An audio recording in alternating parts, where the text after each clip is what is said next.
Springs के बारे में कुछ इंटरेस्टिंग चीजें जानते हैं।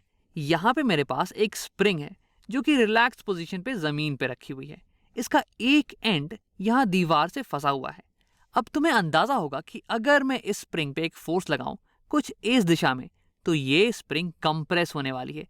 ये इसकी नेचुरल लेंथ कुछ यहाँ तक थी। अगर मैं इस पे फोर्स लगाऊंगा इस दिशा में, तो ये थोड़ी सी सिकुड़ जाएगी। अब तुम्हें यह भी अंदाजा होगा कि अगर इसे ढकेलने के बजाय मैं इसे पकड़ के खींच रहा होता कुछ ऐसे, तो यानी कि ये स्प्रिंग इलोंगेट हो जाती, ये थोड़ी सी लंबी हो जाती है अपने नेचुरल लेंथ से। अब आओ उस पर कुछ फोर्स लगाते हैं। मान लो कि इस पे मैं कुछ 5 न्यूटन का फोर्स लगा रहा हूं, तो क्या होगा कि ये स्प्रिंग कुछ ऐसे सिकुड़ जाने वाली है। ये कुछ इतनी छोटी हो जाएगी मान लो। यहां लिख लेते हैं। इस पे मैंने फोर्स लगा दिया कुछ 5 न्यूटन का, ये 5 न्यूटन्स। और ये स्प्रिंग ये अपने नेचुरल लेंथ से, यहाँ पे इसकी थी नेचुरल लेंथ, ये यहाँ से कुछ 10 मीटर, मान लो ये बहुत ही बड़ी स्प्रिंग है, ठीक है, ये कुछ 10 मीटर सिकुड़ गई। 10 मीटर्स का कंप्रेशन हो गया जब मैंने इस पे 5 न्यूटन का फोर्स लगाया, कंप्रेसिव फोर्स। अब देखो, अगर मैं ये 5 न्यूटन के फोर्स से इसे ढकेलने के बजाय इसे खींच रहा होता ना, तो भी ये स्प्रिंग 10 मीटर ही खींचती, ये 10 मीटर ही राइट साइड जाती। तो यानी कि स्प्रिंग जो है ना वो भेदभाव नहीं करती है। अगर तुम इसे कंप्रेस करोगे सेम फोर्स से, तो ये उतना ही कंप्रेस होगी जितना कि अगर तुम सेम फोर्स से इसे इलोंगेट करने की कोशिश करोगे तो चलो ठीक है, अभी हम क्या करते हैं, सिर्फ और सिर्फ कंप्रेशन पे फोकस करते हैं, ठीक है। इलोंगेशन में भी सेम चीजें होंगी, लेकिन उसके बारे में बाद में बात करेंगे। अब देखो, 5 न्यूटन के फोर्स पे ये स्प्रिंग कंप्रेस हुई कुछ 10 मीटर की। अब मान लो कि इसी स्प्रिंग को मैं पकड़ के कुछ और कंप्रेस कर दूं, इस पे मैं 10 न्यूटन का फोर्स लगाऊं, ये कुछ इतना कंप्रेस कर दिया मैंने। 10 न्यूटन का अगर मैं फोर्स लगाऊंगा, तो यानी कि ज्यादा फोर्स लगाने के कारण ये स्प्रिंग ज्यादा कंप्रेस होने वाली है कि नहीं। तो ये मैं यहां नीचे बना देता हूं। इस पे अब हम फोर्स लगा रहे हैं कुछ 10 न्यूटन का, ये इसे मैं यहां लिख लेता हूं, 10 न्यूटन का फोर्स। और ये स्प्रिंग अब अपने नेचुरल पोजीशन से, नेचुरल लेंथ से, ये लंबाई थी नेचुरल लेंथ, यहां से ये कुछ ज्यादा कॉम्प्रेस होने वाली है, इतना मुझे अंदाजा है। लेकिन ये तो बात होगी मेरे फोर्स की, जो फोर्स मैं लगा रहा हूं। लेकिन देखो, एक और फोर्स है। जब तुम स्प्रिंग को कंप्रेस करते हो, तो स्प्रिंग के अंदर भी एक फोर्स जनरेट होता है, जो कि कोशिश करेगा स्प्रिंग को हमेशा अपने नेचुरल लेंथ पे वापस लाने की। यहां देखो, अगर तुम स्प्रिंग को 10 मीटर कंप्रेस कर रहे हो, तो इसमें कुछ रीस्टोरिंग फोर्स जनरेट हो रहा है, रीसेटिंग फोर्स जनरेट हो रहा है, जो कि इसे रीसेट करने की कोशिश करेगा, इसे वापस अपने नेचुरल लेंथ पे लाने की कोशिश करेगा। और अगर तुम इसे ज्यादा कंप्रेस कर दोगे, तो इसमें जो रिस्टोरिंग फोर्स होगा वो भी बढ़ जाएगा, वो और कोशिश करेगा इसे नेचुरल लेंथ पे लाने की, और तेजी से कोशिश करेगा। तो यानी कि मैं कह सकता हूं कि ये जो रिस्टोरिंग फोर्स है, ये जो स्प्रिंग फोर्स है ना, ये भी प्रोपोर्शनल है इस कंप्रेशन के। और सेम चीज ट्रू होता है इलोंगेशन के लिए भी। अगर तुम स्प्रिंग को ज्यादा इलोंगेट कर दोगे, तो स्प्रिंग के अंदर एक जो रिस्टोरिंग फोर्स जनरेट होगा वो ज्यादा होने वाला है, वो ज्यादा कोशिश करेगा स्प्रिंग को अपने नेचुरल लेंथ पे लाने की। तो अब इसे लिख देते हैं, स्प्रिंग फोर्स ये डायरेक्टली प्रोपोर्शनल है कंप्रेशन या इलोंगेशन के।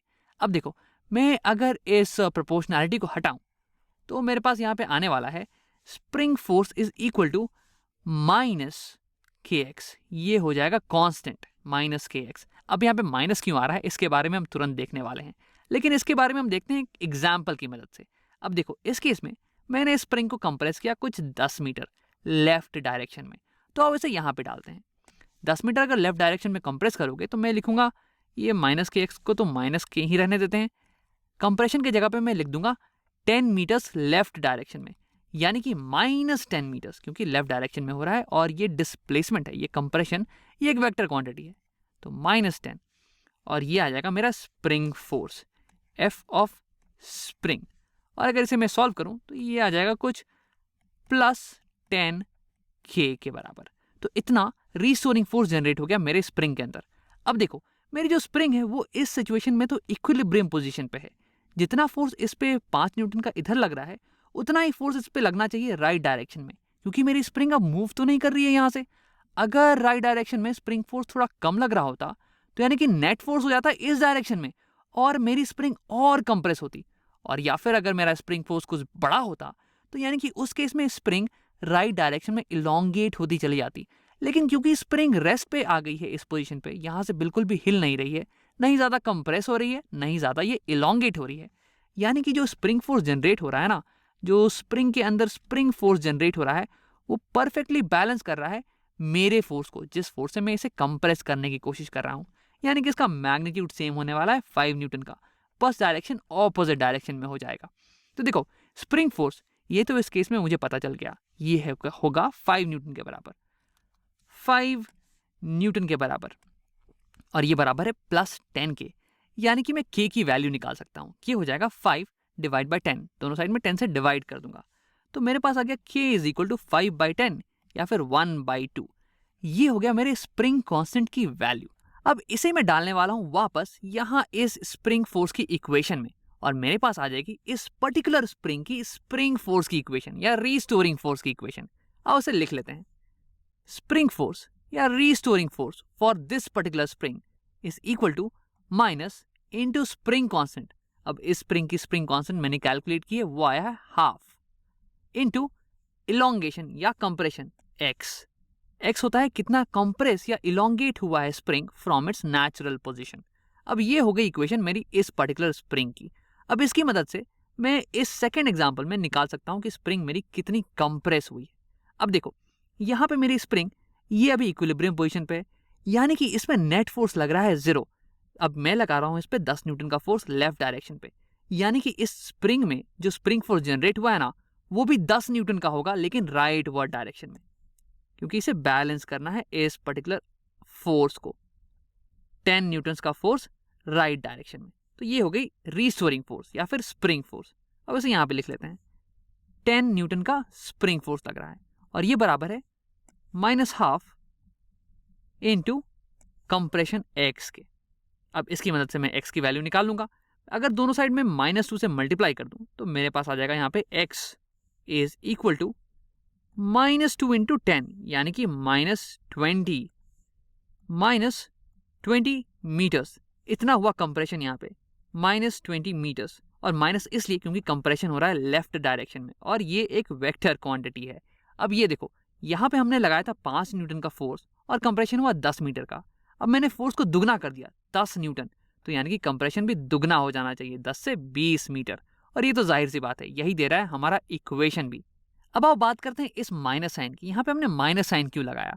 तो ऐसा इसलिए क्योंकि जो स्प्रिंग की फोर्स है, रिस्टोरिंग फोर्स, ये ऑपोजिट डायरेक्शन में होने वाली है ये डिस्प्लेसमेंट वेक्टर के। अगर तुम इस स्प्रिंग को कंप्रेस करो, यानी कि नेचुरल लेंथ से तुम इस डायरेक्शन में ढकेलो, तो इस स्प्रिंग में जो रिस्टोरिंग फोर्स जनरेट होगा वो ऑपोजिट डायरेक्शन में होगा, वो राइट डायरेक्शन में होगा। और अगर तुम इस स्प्रिंग को पकड़ के खींचो, यानी कि नेचुरल लेंथ से इलोंगेशन कर रहे हो, तो यानी कि डिस्प्लेसमेंट जो हो रहा है ना, वो राइट डायरेक्शन में हो रहा है। और इस केस में जो रिस्टोरिंग फोर्स जनरेट होगा स्प्रिंग में, वो होगा लेफ्ट डायरेक्शन में। वो कोशिश करेगा स्प्रिंग को पुल करके वापस अपने नेचुरल लेंथ पे लाने की। तो यानी कि डिस्प्लेसमेंट हमेशा ऑपोजिट डायरेक्शन में है रिस्टोरिंग फोर्स के, और इसलिए यहाँ पे हमने माइनस साइन का यूज किया है ताकि दोनों तरफ साइन बैलेंस रहे। अब इस रिलेशनशिप, इस लॉ को हम एक नाम दे देते हैं, इसे हम कहते हैं हुक्स लॉ, क्योंकि इसे ढूंढा था एक 17वीं सेंचुरी के फिजिसिस्ट ने, उनका नाम भी हुक ही था। और इस पर एक और सवाल बनाते हैं, एक और एग्जाम्पल करके देखते हैं। तो थोड़ी सी जगह बना लेते हैं। अब हमें करना क्या है कि इस स्प्रिंग को हम पकड़ के खींचने वाले हैं। इस बार हम इसे खींचने वाले हैं, तो ये स्प्रिंग इलोंगेट होगी। इस पर मैं पहले फोर्स लगा रहा हूँ कुछ 2 न्यूटन का राइट डायरेक्शन में। अब ये स्प्रिंग इनिशियली तो अपने नेचुरल लेंथ पे थी, लेकिन अब ये इस फोर्स के कारण कुछ इलोंगेट हो जाएगी, कुछ लंबी हो जाएगी। अब ये इलोंगेट हो रही है कुछ 1 मीटर से, 1 मीटर ये राइट साइड में इलोंगेट हो रही है।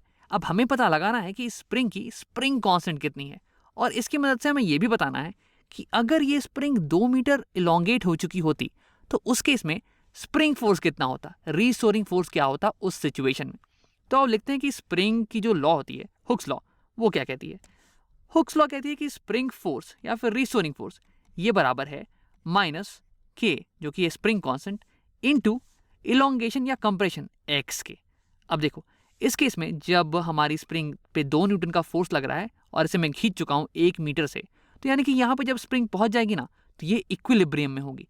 जितने फोर्स से मैं खींच रहा हूँ राइट साइड, उतने ही फोर्स से स्प्रिंग भी खींच रही होगी स्प्रिंग को लेफ्ट साइड, उतना ही होगा मेरा रीस्टोरिंग फोर्स, क्योंकि 1 मीटर खींचने के बाद स्प्रिंग आ गई है अपने इक्विलिब्रियम पोजीशन पे। ये यहाँ से नहीं राइट मुड़ रही है, नहीं ये लेफ्ट जा रही है, तो नेट फोर्स 0 होना चाहिए। यानी कि इस सिचुएशन पे रिस्टोरिंग फोर्स भी 2 न्यूटन का होगा। अब इसे लिख लेते हैं, 2 न्यूटन का रिस्टोरिंग फोर्स। लेकिन एक ध्यान देने वाली बात यह है कि रिस्टोरिंग फोर्स इस केस में ये पीछे के डायरेक्शन में होना चाहिए, है ना। तो इसलिए मैं लिखूंगा -2 न्यूटन का रिस्टोरिंग फोर्स, स्प्रिंग फोर्स, और ये बराबर होने वाला है माइनस के, और के की वैल्यू तो हमें निकालनी है, इंटू इलोंगेशन। इलोंगेशन इस केस में हुआ 1 मीटर का, और वो भी राइट डायरेक्शन में, तो यानी कि +1 मीटर।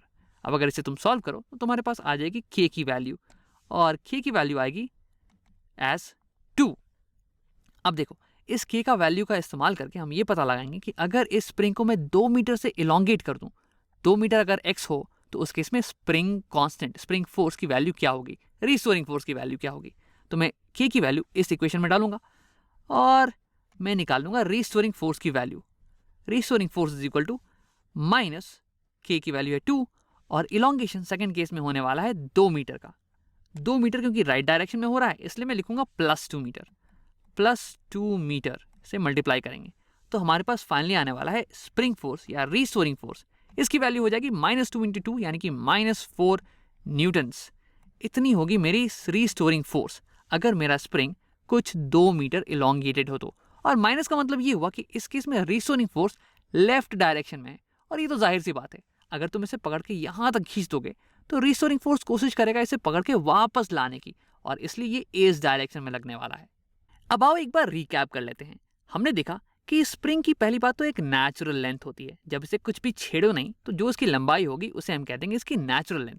अब इसके बाद अगर तुम इसे कंप्रेस करो, इसे दबाओ, या फिर इसे पकड़ के खींचो, या फिर इलोंगेट करो, तो यानी कि उस केस में स्प्रिंग के अंदर एक फोर्स जनरेट होती है, एक रीस्टोरिंग फोर्स या फिर एक रीसेटिंग फोर्स, जो कि कोशिश करती है स्प्रिंग को वापस अपने नेचुरल लेंथ पे लाने की।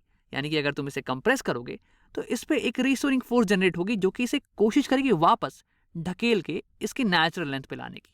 अब हमने ये भी देखा कि ये जो रीस्टोरिंग फोर्स है, ये जो स्प्रिंग फोर्स है, ये डायरेक्टली प्रोपोर्शनल है कंप्रेशन या इलोंगेशन के।